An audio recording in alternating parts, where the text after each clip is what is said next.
अक्सर मैंने फ्रीलांसर्स के मुंह से एक बात सुनी है कि हमें क्लाइंट ने अपने पेज का एक्सेस दिया और कुछ अरसे के बाद क्लाइंट के साथ हमारी लड़ाई हो गई। जब मैंने उसको बड़ा डीपली ऑब्जर्व किया कि ये क्यों हो रहा है तो मुझे पता ये लगा कि कुछ ऐसी अनएथिकल एक्टिविटीज़ हैं कि जब आप फ्रीलांसिंग की जॉब कर रहे हैं और वो आप अपने जहन में नहीं रखते। तो दोस्तों, इस सेशन के अंदर मैं आपको बताऊंगा कि जब आपको क्लाइंट अपने पेज का एक्सेस देता है तो कौन सी ऐसी चीज़ें हैं कि जिसका आपने खास ख्याल रखना है। एक बहुत लंबी लिस्ट है, लेकिन हम टोटल 5 चीज़ों के ऊपर फोकस करेंगे आज। सबसे पहला पॉइंट और सबसे इंपॉर्टेंट पॉइंट है कि आपके पास क्लियर ऑब्जेक्टिव होने चाहिए कि आपको क्लाइंट के पेज का एक्सेस चाहिए क्यों। अगर आपने उसके ऊपर एडवर्टाइजमेंट करनी है तो आप क्लाइंट से सिर्फ एडवर्टाइजिंग राइट्स मांगे, एडमिन राइट्स मांगने की जरूरत नहीं। एक क्लाइंट का पेज उसका एक घर होता है और उसकी एक अपनी सेंटिटी होती है, यानी कि प्राइवेसी होती है, और उस प्राइवेसी को जहन के अंदर रखें। जब आपके पास ऑब्जेक्टिव क्लियर होंगे तो आपके टारगेट्स भी क्लियर होंगे। वो टारगेट्स आप अपने क्लाइंट को बताइए और उनसे पूछिए कि क्या ये टारगेट्स वही हैं कि जो उनके जहन में भी हैं। जब ये सब चीज़ें क्लियर हो जाएं तो उसका एक डॉक्यूमेंट बना के क्लाइंट के साथ शेयर करें। इससे आगे अगर हम दोस्तों चलें तो एक बड़ा इंपॉर्टेंट पॉइंट है, वो है अप्रूव्ड कंटेंट का, जो अक्सर हम में से कई फ्रीलांसर भूल जाते हैं या उसको प्रैक्टिस नहीं करते। अप्रूव्ड कंटेंट से मुराद ये है कि जो भी कंटेंट आपने उस फेसबुक पेज पे पब्लिश करना है वो सबसे पहले क्लाइंट से अप्रूव करवाएं। मेरी पर्सनल प्रैक्टिस ये है कि मैं 2 हफ्ते का कंटेंट हमेशा बनाकर रखता हूं और अप्रूव करवा लेता हूं इन एडवांस। उसका फायदा ये है कि 2 हफ्ते पहले अगर आपने एक काम कर लिया है और उसको अप्रूव करवा लिया है तो सिर्फ जो लास्ट चीज रह जाती है वो रह जाती है पोस्टिंग। तो क्लाइंट भी इससे खुश रहेगा, आप भी इससे खुश रहेंगे और आपकी सेफ्टी भी इसमें बहुत ज्यादा होगी, क्योंकि क्लाइंट ने चूंकि उस चीज को अप्रूव किया है तो वो जानता है कि उसके फेसबुक पेज पे क्या चीज पोस्ट होने जा रही है। इस प्रैक्टिस को आपने एक रेगुलर प्रैक्टिस बनाना है।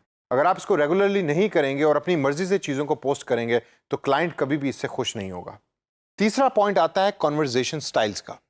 हर ब्रांड अपने कस्टमर्स के साथ डिफरेंट तरीके से डिस्कस करता है चीज़ों को और डिफरेंट तरीके से इंटरेक्ट करता है। आप क्लाइंट से पूछिए कि अपने कस्टमर्स के साथ वो किस तरीके से इंटरेक्ट करना चाहते हैं। कुछ ऐसे क्लाइंट्स हैं जो बहुत फॉर्मल हैं, वो अपने कस्टमर्स के साथ बड़े केयरफुली डिस्कशन करते हैं और बात करते हैं, लेकिन कुछ ऐसे ब्रांड्स हैं कि जो बड़े कैजुअली अपने कस्टमर्स के साथ डिस्कस करते हैं। तो कॉन्वर्जेशन स्टाइल क्या होना चाहिए ये हमेशा क्लाइंट से पूछिए और उसके ऊपर गौर से तवज्जो दीजिए और उसी को अपनाने की कोशिश करें। अक्सर आप ये फील करेंगे कि आप डिफरेंट ब्रांड्स के लिए काम करें तो डिफरेंट हैट्स आपको डिफरेंट मौके पे पहननी पड़ेंगी। जिस ब्रांड का पेज आपने खोल के डिस्कशन करना है उसी की हैट पहने और उसी के कन्वर्जन स्टाइल को अपनाइए। कन्वर्जन स्टाइल से आगे चलें तो एक बड़ा इंपॉर्टेंट पॉइंट और मेरा फेवरेट पॉइंट है, वो है मिक्सअप का। इस मिक्सअप के पॉइंट को मैं ज़रा थोड़ा सा इस तरीके से एक्सप्लेन करूंगा। आपके पास डिफरेंट ब्रांड्स हैं और काम का बहुत ज़्यादा प्रेशर है और आप थक गए हैं, रात के 12 बज रहे हैं, तो आपको अब ये भूल गया है कि किस पेज के ऊपर आपने क्या ऐड पोस्ट करनी थी या किस पेज के ऊपर आपने क्या कंटेंट पोस्ट करना था, और आपने गलती से कपड़े बनाने वाली कंपनी की पेज के ऊपर कैमरा बनाने वाली कंपनी की ऐड को पोस्ट कर दिया है। इस प्रैक्टिस से हमेशा बचें, ये एक बहुत बड़ी मिस्टेक है और क्लाइंट कभी भी इसको फॉरगिव या फॉरगेट नहीं करता।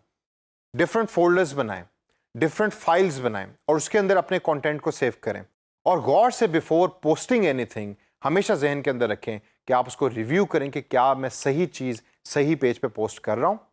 अक्सर आप ये सोचेंगे कि जी मैंने चलो पोस्ट कर भी दिया तो मैं उसको डिलीट कर दूंगा, क्लाइंट को ये पता नहीं लगेगा। नहीं, क्लाइंट हमेशा अपने पेज को बड़े केयरफुली ऑब्जर्व भी कर रहा होता है और उसकी हिस्ट्री को रिव्यू भी कर रहा होता है। तो इस मिस्टेक से बचिए और हमेशा अपने पास प्रॉपर रिकॉर्ड रखिए। और last but not the least दोस्तों, जो पॉइंट है वो है हिस्ट्री को रिव्यू करने का।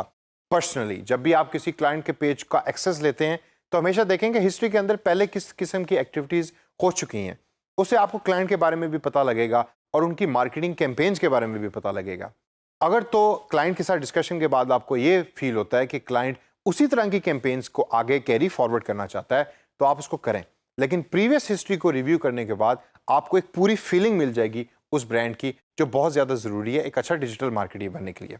तो दोस्तों, इस सेशन के अंदर हमने बात की कि एक क्लाइंट के पेज को जब आप मैनेज कर रहे हैं तो उसमें क्या क्या चीज़ें ऐसी हैं जो बड़ा केयरफुली आपने मैनेज करके चलनी है। अगर आप इन चीज़ों के ऊपर तवज्जो देंगे तो आप एक बड़े सक्सेसफुल फ्रीलांसिंग दुनिया के अंदर डिजिटल मार्केटर बन जाएंगे।